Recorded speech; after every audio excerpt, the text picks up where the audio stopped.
Good evening दोस्तों। तो स्वागत है आपका 3 मिनट सीरीज में, जहाँ पे हम चैप्टर चुना गया है रेस्पिरेशन, जिसमें हमने आपको ग्लाइकोलिसिस बता दिया था और हमने बता दिया था फर्मेंटेशन। फर्मेंटेशन में हमने लैक्टिक एसिड फर्मेंटेशन बता दिया है।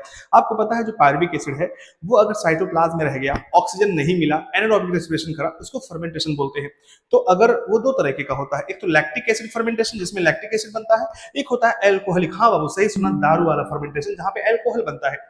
तो ध्यान से देखिए, ये ग्लूकोज जो है, ये ग्लूकोज कन्वर्ट होगा दो पायरुविक एसिड में, तो हो गया ग्लाइकोलिसिस, जिसमें NAD प्लस किसमें कन्वर्ट होता है, NADH प्लस H प्लस में, और दो ATP बनती है, नो डाउट। ओके, अब देखिए ये जो पायरुविक एसिड है ये कन्वर्ट होगा। पायरुविक में कितने कार्बन है? 3 कार्बन।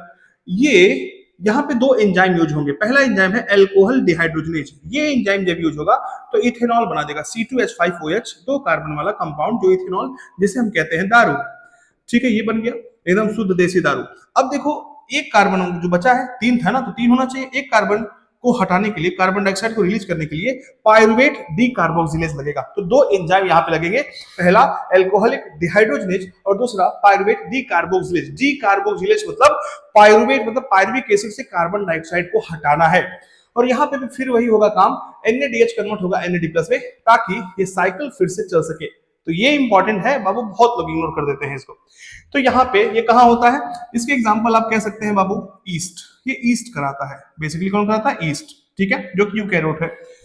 तो ईस्ट है, ये क्या करता है, जो गांव में जो ताड़ी होता है ना, टॉडी वगैरह, जो अल्कोहल जो होते हैं, अल्कोहलिक ड्रिंक होते हैं नेचुरल वाले, नेचुरल बीवरेजेस, ये जो नेचुरल बीवरेजेस है बाबू, इसमें ईस्ट जाता है और इसको फर्मेंट कर देता है। और जब फर्मेंटेशन करता है तो इसमें अल्कोहल रिलीज होता है। क्या? अल्कोहल।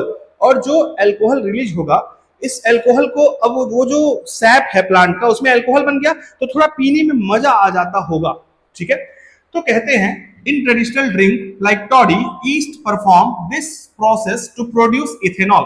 अगर कंसंट्रेशन इथेनॉल का 13% तक पहुंच गया, इससे ज्यादा, तो ईस्ट मर जाता है। इसीलिए कहते हैं कि जो नेचुरल अल्कोहलिक बेवरेजेस हैं, जो नेचुरल अल्कोहलिक बेवरेजेस हैं, उसमें 13% से कम ही अल्कोहल हो सकता है, उससे ज्यादा नहीं हो सकता है। क्यों? क्योंकि जो ईस्ट वो मर जाएगा, पॉइजन हो जाएगा उसके लिए वो।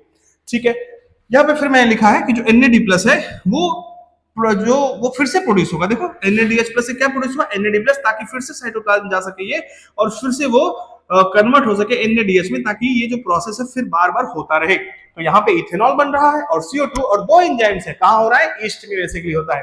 Thank you.